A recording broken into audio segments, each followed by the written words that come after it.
What's important to recognize that is as these talks continue, this is taking place through dialogue, discourse, debate, and discussion, rather than turning outside the process or turning to intimidation and violence.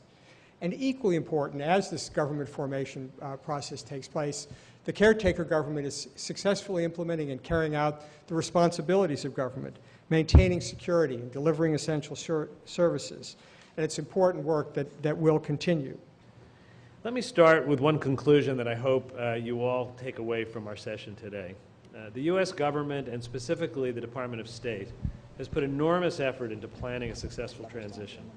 We've been laying a foundation for this new phase in our partnership with Iraq for well over a year now, and we're really prepared for a smooth handoff when the military drawdown is complete.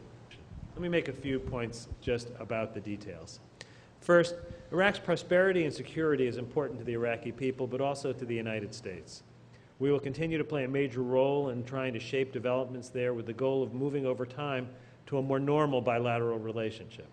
Second, the scope and scale of the transition is virtually unprecedented. While everything that we'll be doing we've done in other places, we're doing it in a different way, in a different intensity, and in a more difficult environment than ever before. For example, the police training program under the Department of Defense included contributions from thousands of military personnel.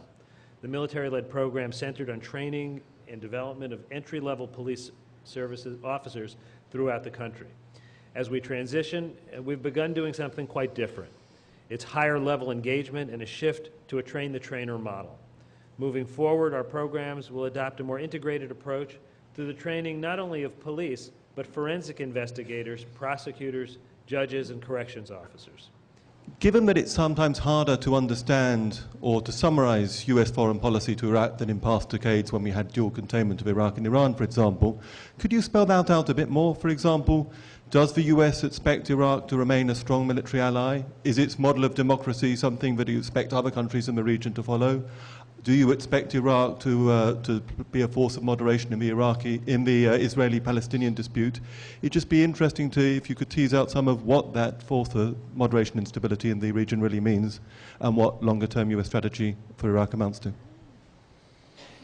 I think the decisions about Iraq's future, of course, will be made by the Iraqi people themselves. But we have a lot of confidence that the emerging democratic, plural society in Iraq is likely to be a force for moderation. The very fact that this is an open society, which there can be political discourse and debate, contributes to an environment which we think will be a productive one. We're not going to be in a position to try to dictate that or to dictate the choices that the Iraqi people make.